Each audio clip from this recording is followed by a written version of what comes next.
हाँ, डाल्टन के टाइम पे माना जाता था कि एटम सबसे छोटा होता है। जैसे ही फंडामेंटल पार्टिकल्स की खोज होने लगी, डाल्टन की थ्योरी डिस्कार्ड कर दी गई। सबसे पहले जिस फंडामेंटल पार्टिकल की खोज हुई थी वो था इलेक्ट्रॉन, और ये काम हुआ था कैथोड रे एक्सपेरिमेंट से। कुछ हमने कैथोड एक्सपेरिमेंट से जो पार्टिकल खोजे उसका नाम दे दिया इलेक्ट्रॉन। थॉमसन ने डिफ्लेक्शन मेथड से इलेक्ट्रॉन के लिए क्या निकाल लिया, E/m का रेशियो।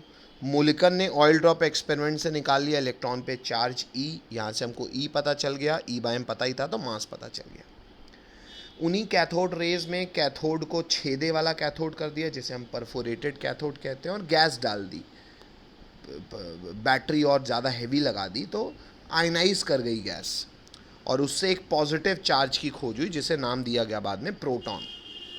प्रोटॉन का भी चार्ज और मास बाद में निकाल लिया गया। फिर चैडविक के द्वारा न्यूक्लियस लेवल तक बेरिलियम का बम्बार्डमेंट हुआ, जिससे न्यूट्रॉन्स की खोज हो गई। अब हम इलेक्ट्रॉन, प्रोटॉन, न्यूट्रॉन को जान गए थे, अब हम उनकी आपस में असेंबली जानना चाहते थे। असेंबली जानने में जब दुनिया ने इंटरेस्ट दिखाया तो सबसे पहला आया थॉमसन मॉडल। बोला भैया तरबूज की तरह है, क्योंकि प्रोटॉन ही भारी है, तो तरबूज में लाल लाल भारी होता है, तो बोला ये लाल लाल positive uniformly distributed, randomly electron embedded है, जितना इलेक्ट्रॉन उतना प्रोटॉन, ताकि एटम न्यूट्रल रहे। थॉमसन मॉडल की बातों को थॉमसन का कोई प्रूफ, कुछ मॉडलिंग नहीं थी, केवल उसकी बात थी। इसकी बात को वैलिडेट करने के लिए थॉमसन का शिष्य आगे आया, उसका नाम था रदरफोर्ड। उसने अल्फ़ा स्कैटरिंग एक्सपेरिमेंट किया, अल्फ़ा पार्टिकल फेंका गोल्ड की फॉइल में, कुछ ऑब्जर्वेशन किए, जिससे पता चला कि भैया 90% या और ज़्यादा एटम खाली है, कुछ नहीं है उसमें, सारा का सारा मास एक छोटे से वॉल्यूम है, उसे आज से न्यूक्लियस कहेंगे, उसको में चार्ज पॉजिटिव है क्योंकि उसमें प्रोटॉन और न्यूट्रॉन रहते हैं। पूछा गया इलेक्ट्रॉन कहाँ है, बोला इलेक्ट्रॉन रिवॉल्व करेगा अपने फिक्स्ड ऑर्बिट में, जैसे पृथ्वी रिवॉल्व करती है भारी सन के अंतर्गत। तो ये ग्रेविटेशनल सिस्टम का कंसेप्ट उसने एटम पे भी लगा दिया। मैक्सवेल ने इस बात पे विवाद उठाया और कहा कि भैया नहीं, ऐसा नहीं हो सकता, क्योंकि इलेक्ट्रॉन चार्ज्ड है, वो देखो एनर्जी एमिट कर रहा है।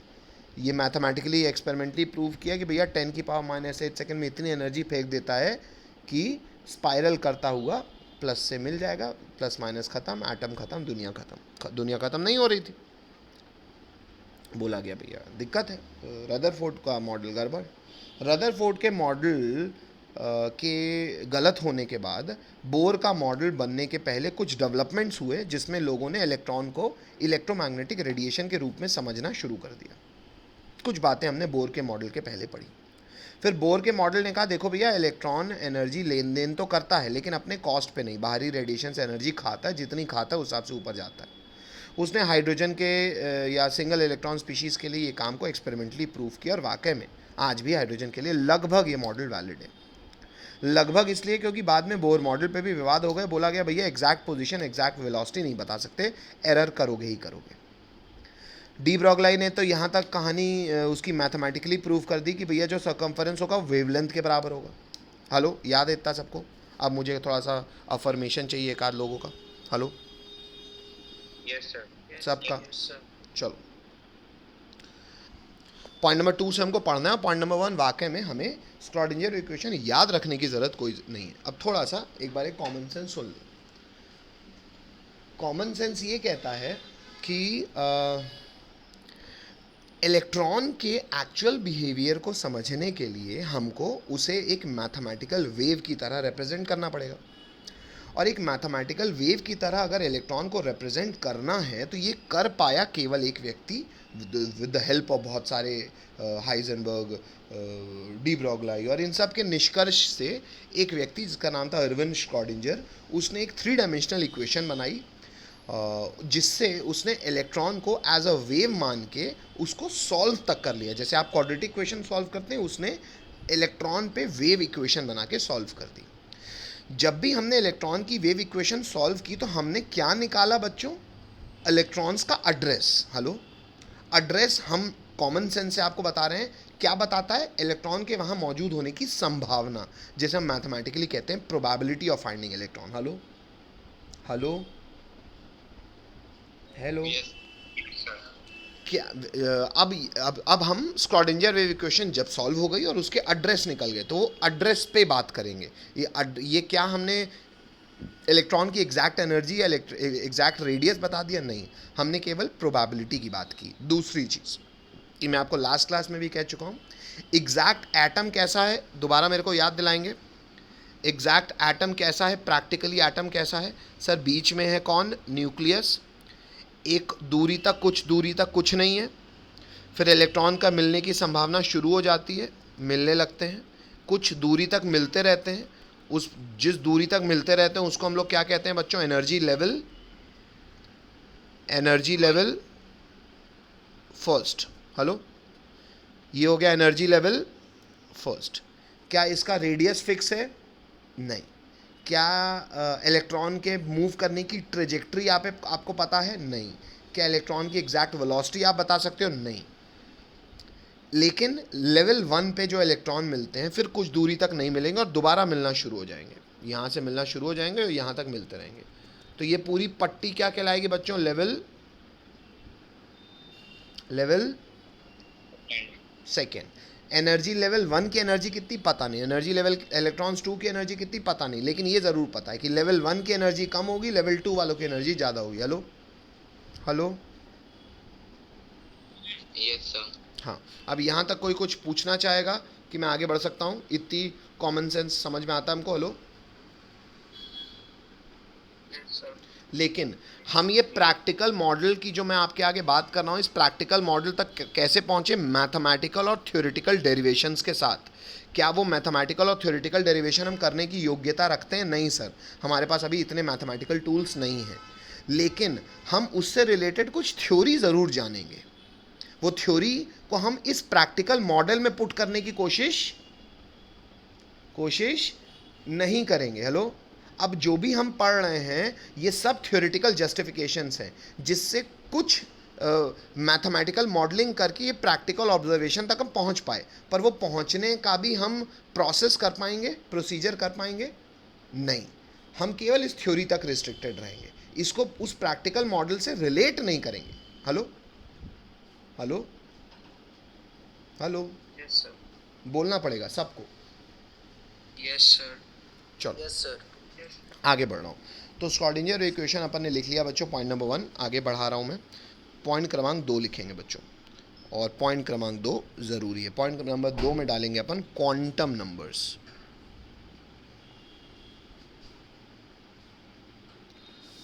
पॉइंट क्रमांक 2 में हेडिंग डालेंगे क्वांटम नंबर्स।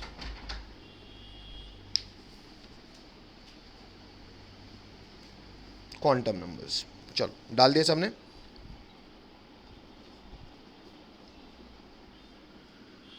Yes, sir. आगे बढ़ जाऊँ? Yes, sir. चलो बेटा, क्वांटम नंबर्स में बच्चों इंग्लिश लिखेंगे। देखता हूँ आपकी एनसीईआरटी आपको अच्छी इंग्लिश देगी कि मैं अन्यथा आपको इंग्लिश दूँ।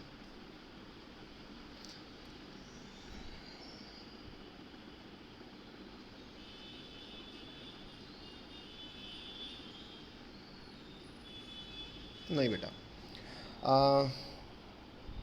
चलो ठीक है, शुरुआत यहीं से करो।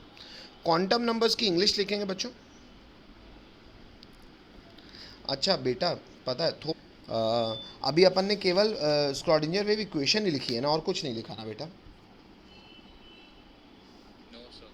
चलो, लेकिन अब हेडिंग डाल दिए तो पीछे नहीं हटेंगे। चलो पॉइंट क्रमांक 2 लिखेंगे क्वांटम नंबर्स। हालांकि ऑर्बिटल्स अभी अपन जानते नहीं हैं, आ जाऊंगा उस पर मैं। इंग्लिश अभी पहले लिखेंगे बेटा, फिर इसकी हिंदी समझेंगे, ठीक है? पहले इंग्लिश लिख लेते हैं पूरी। चलो, क्वांटम नंबर्स की इंग्लिश शुरू करेंगे, लिखेंगे a large number of orbitals are possible in an atom, full stop. These orbitals can be, इतना लिखो तो, हाँ बोलो।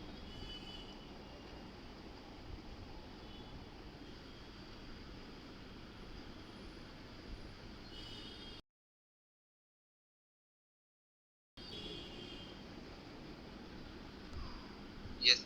हटा दूं?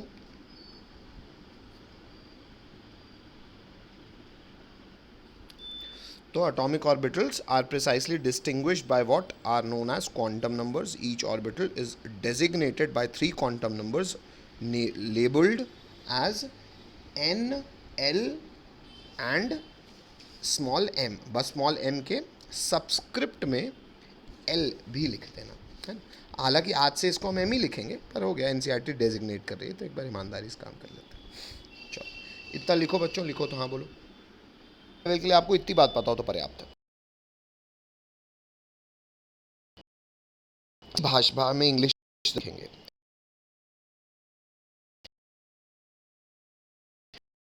जान गए हो बच्चों.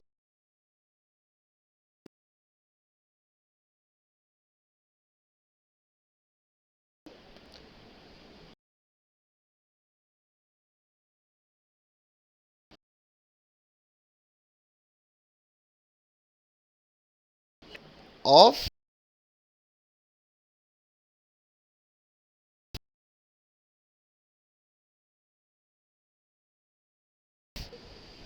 दे गिव्स इंफॉर्मेशन. काहे की information? About the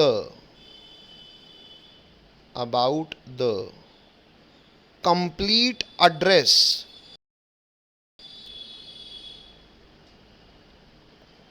of electrons.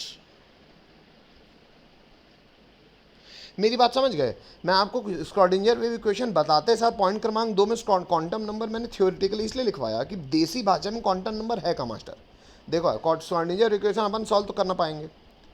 जब सॉल्व कर लेंगे, नहीं भी कर जो तो जो सोल्यूशन मिलेंगे उस सोल्यूशन का एक निष्कर्ष है क्वांटम नंबर. वो भी एग्जैक्ट सोल्यूशन नहीं है, उस सोल्यूशन का भी एक रिलेटिव निष्कर्ष है.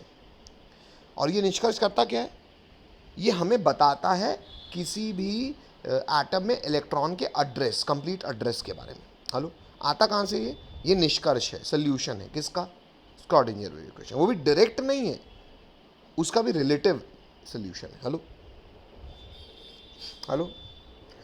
देसी भाषा में तो क्या समझे मास्टर हम? देसी भाषा में ये समझे बेटा कि जैसे क्वाड्रेटिक क्वेश्चन सॉल्व करके उसके रूट्स आते हैं ना उसका सोल्यूशन, वैसे क्वांटम नंबर आपके लिए सोल्यूशन है स्क्रॉडिंजर वेव इक्वेशन का. हेलो हेलो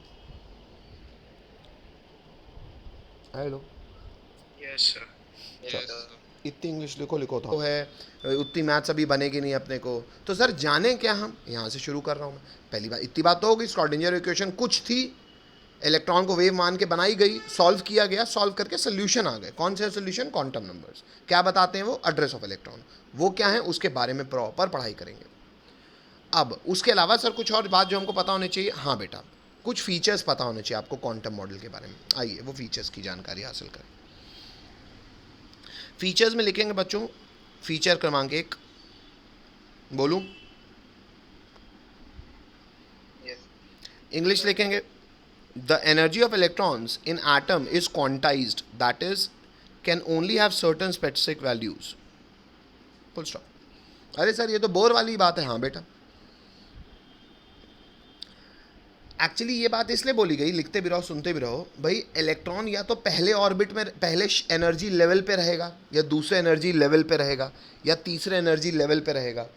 बीच में कभी भी इलेक्ट्रॉन पाया नहीं जाएगा. मैं अपन ने प्रैक्टिकल मॉडल में भी यही ना देखा बच्चों. हेलो, भले वो ऑर्बिट कोई फिक्स्ड नहीं था, रेडियस फिक्स्ड नहीं था, एक पट्टी थी, एक शेल थी, लेकिन उस शेल में ही पाया जाएगा ना. शेल नंबर 1 और शेल नंबर 2, एनर्जी लेवल 1 और एनर्जी लेवल 2 के बीच में कभी पाया जाएगा? हेलो हेलो, नहीं, नहीं पाया जाएगा ना. Hello, No, sir. मतलब ये वाली बात तो अभी वैलिड रही. क्वांटाइजेशन मतलब certain specific energy levels are obtained, all the values are not obtained. वही इंडियन करेंसी वाली बात. 1 रुपया, 2 रुपया, 5 रुपया, नो 3 रुपया का सिक्का, नो 4 रुपया का सिक्का, नो 6 रुपया का सिक्का, नो 8 रुपया. यू विल गेट 10 रुपया का नोट. हेलो, सिक्का also. Hello, certain specific values are obtained, all the values in between are not obtained. Hello बेटा, affirmations I want. जी धन्यवाद. पॉइंट क्रमांक 1 लिखो. लिखो तो हाँ बोलो. Yes.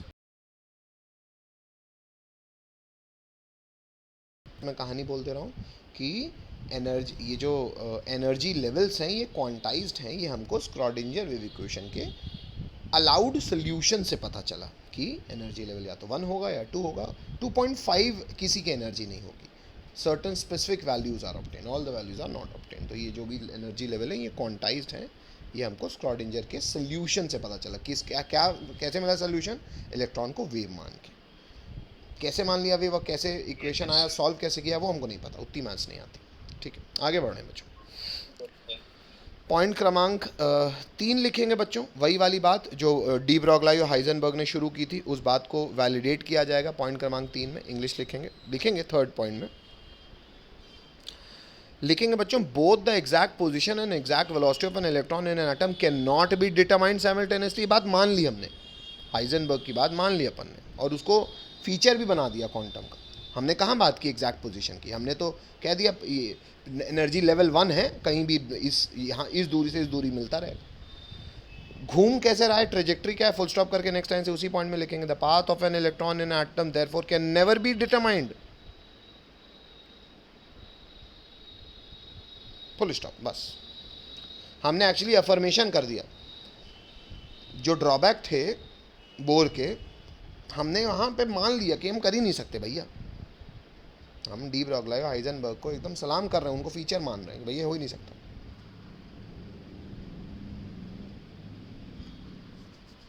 मैंने भी न्यूक्लियस के पास बूंदियाँ ही बनाई थी बेटा एनर्जी लेवल 1 में, ट्रेजेक्ट्री तो नहीं दिखाई तुम लोग को कि इलेक्ट्रॉन ऐसे घूम रहे। मैंने कहा था वेव है भैया, हेलो हेलो।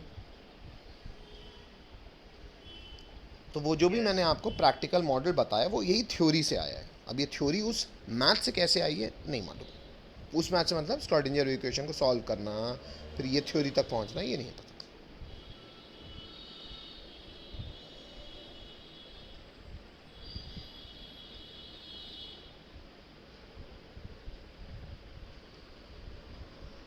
आगे बढ़ो। तो क्या बोला अपन ने ऑर्बिटल के बारे में एक्स्ट्रा बात कि orbital is nothing but wave function, full stop, paragraph change करके उसी में कि किसी भी ऑर्बिटल में 2 इलेक्ट्रॉन से ज़्यादा नहीं होंगे, फुल स्टॉप। फिर कंटिन्यूशन में चौथे पॉइंट में लिखता ही जाएगा बच्चों। नेक्स्ट लिखेंगे, in each orbital comma the electron has a definite energy. अगर कोई इलेक्ट्रॉन किसी ऑर्बिटल में है तो उसकी एनर्जी डेफिनेट होगी।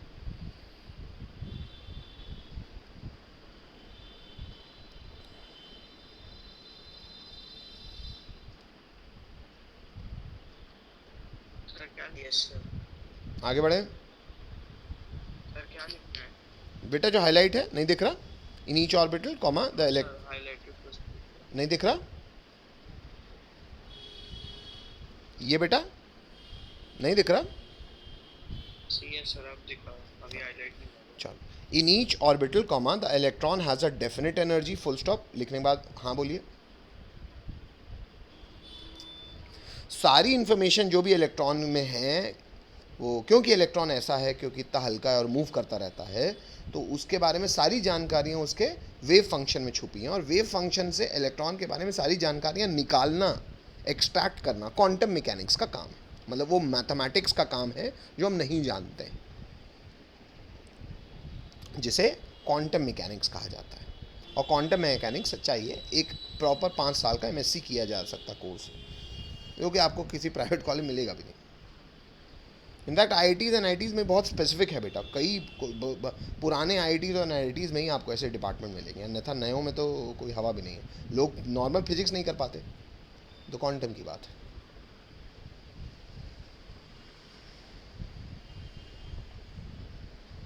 आगे बढ़ सकता हूँ। Yes sir. और आपको एक वो वाली बात बता देता हूँ, एक बहुत अच्छी किताब है बेटा, अगर कभी आप लोग अभी 12वीं आने के बाद पढ़ने की कभी किसी की इच्छा हो, द टाओ ऑफ फिजिक्स, बहुत सुंदर किताब।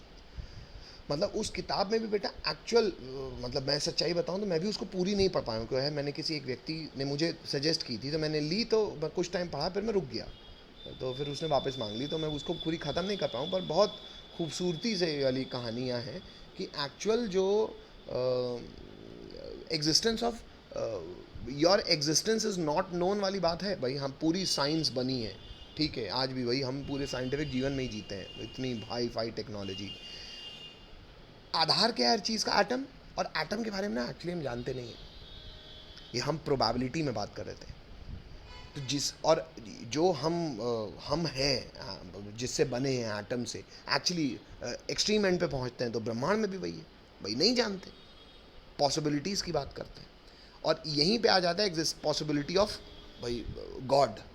जैसे मैं कई बार बोला भी हूँ, इतना तो कर भी सकते हो, एक बड़ी अच्छी पिक्चर भी बोला हूँ मैं, वो वाली वो उसकी किसकी, अरे वो स्लम डॉग वाला लड़का था जिसमें the man who knew infinity, बता चुका हूँ द मैं। मैन। देखना बहुत अच्छी, मतलब या तो किताब पढ़ लो या वो पिक्चर देख लो, क्योंकि एक्चुअल सच्चाई ये होती है कि भाई वो अब रामानुजन भी क्या करता था, रामानुजन की स्टोरी है, क्या करता था वो, कहते हैं मैं इक्वेशन लिख देता था, कहाँ से आई क्या आई नहीं पता, कहन कैसे लिख देते हो, कहन भाई भगवान में रात में भगवान आके बता जाता है। और जब बड़ी बड़ी इक्वेशन लिख गा, उसके जाने के बाद ब्लैक होल्स उसकी इक्वेशन से डिराइव हुए, हेलो, बाद में, हेलो।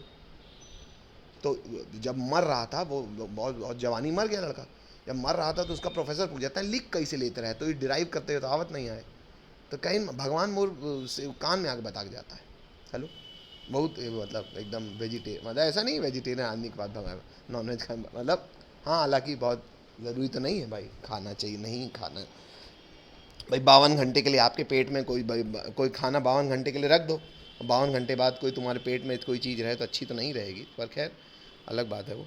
आगे बढ़ते हैं। तो मतलब point is, science also says that there is certainty, probability हम नहीं जानते हैं, तो कौन जानता है, तो फिर वो एग्जिस्टेंस ऑफ नेचर आ जाता है। अब उसको गॉड बोल रहे हो जो बोल लो। आगे बढ़ता हूँ बेटा, पॉइंट क्रमांक 5, बहुत सुंदर बात, बहुत ज़रूरी बात, स्कूल के हिसाब से अच्छी डेफिनेशन। बच्चों पॉइंट क्रमांक 5 पे लिखेंगे, the probability of finding an electron at a point within an atom is proportional to the square of probability wave function that is psi square at that point. Full stop बाद next time से लिखेंगे, मैं highlighter का colour change कर रहा हूँ। Psi square is known as probability density and is always positive. From the value of psi square at different points within an atom, it is possible to predict the region around the nucleus where electron will most probably be found. Full stop, इतना English लिखो, लिखो तो हाँ बोलो। जैसे मैं मान लो तुम्हारा प्रोबेबिलिटी डेंसिटी निकालना चाह रहा हूँ, मान लो तुम्हारा घर है, लेट से तुम्हारा घर है बिरला में, ठीक है, ये बिरला में तुम्हारा घर हुआ, और तुम कोचिंग करने आते हो, अभी भरत नगर आओगे एग्जॉल्ट में, और मान लो तुम पढ़ते हो लेट से क्राइस्ट ज्योति में, तो क्राइस्ट ज्योति स्कूल यहाँ है, एक एग्जांपल के रूप में कह रहा हूँ, है ना। तो तुम्हारी प्रोबेबिलिटी डेंसिटी मतलब हर 15 मिनट में अगर तुम्हारा कोऑर्डिनेट प्लॉट किया जाए तो तुम्हारा घर के पास ज़्यादा ज़्यादा ज़्यादा ज़्यादा मिलता जाएगा, स्कूल में ज़्यादा ज़्यादा ज़्यादा ज़्यादा मिलेगा, और मान लो एग्जॉल्ट में थोड़ा बहुत 3 घंटे के लिए मिलेगा। Hello, hello. Yes sir. अब अगर ये बहुत सारे डॉट हो गए बेटा यहाँ पे, ये बहुत सारे डॉट हो गए यहाँ पे, और कुछ डॉट हो गए यहाँ पे, बीच में तुम यहाँ अगर तुम वहाँ रास्ते से चलते हुए आते हो तो कभी कभी कुछ कोऑर्डिनेट वहाँ मिल जाएंगे, कभी तुम स्टेशन गए हो तो एक आध वहाँ मिल जाएंगे, कभी तुम बाज़ार में दोस्त के आए हो तो वहाँ मिल जाएंगे। अब मान लो कोई व्यक्ति तुम पे जासूसी करा रहा है, अब तुम पे जासूसी करा रहा है तो कहेगा कि यार बताओ ये लड़के से कहाँ, तो तुम्हारा प्लॉट क्या होगा पता है, कुछ ऐसा प्लॉट होगा तुम्हारा। मेरी बात समझ रहे हो, मैंने उन जगहों को तवज्जो दी नहीं जहां तुम बहुत थोड़े थोड़े पाए जा रहे थे, देख रहे हो यहाँ में छोटे छोटे डॉट मैंने यहाँ भी बनाए हैं, हेलो। लेकिन यहाँ पे तुम्हारे पाने की प्रोबेबिलिटी जरूर है, पर प्रोबेबिलिटी डेंसिटी कम है, मेरी बात समझ रहे हो, डेंसिटी का अर्थ क्या है, हेलो, तुम्हारे पाए जाने की भारी मात्रा में संभावना कहाँ है, हेलो, हेलो, यस। हेलो। अब बेटा ये जो कायदे से प्लॉट बना ना, ये जो प्लॉट बना ना, क्या तुम ऐसे मूव करते हो बेटा, ऐसे गोल गोल गोल गोल गोल गोल, ये क्या तुम हो, नहीं नहीं, ये तो केवल तुम्हारे पाए जाने का एक थ्योरेटिकल प्लॉट है, हेलो, हेलो। Yes sir. और इस प्लॉट को, इस थ्योरेटिकल प्लॉट को हम प्रैक्टिकल ढूंढने नहीं जाएंगे, हमको ये नहीं पता कि तुम कोई ऐसे गोले हो कि तुम ऐसे चलते हो क्या, नहीं, तुम तो नॉर्मल आदमी हो यार, तो तुम्हारा बस प्लॉट बनाया हुआ है। इस प्लॉट को जब इलेक्ट्रॉन के लिए बनाते हैं ना बच्चों, तो ऐसे ही प्लॉट्स को हम कहते हैं ऑर्बिटल। क्या कहते हैं, ऑर्बिटल। ऑर्बिटल। बात समझ में आ गई है, हेलो, हेलो यस सबको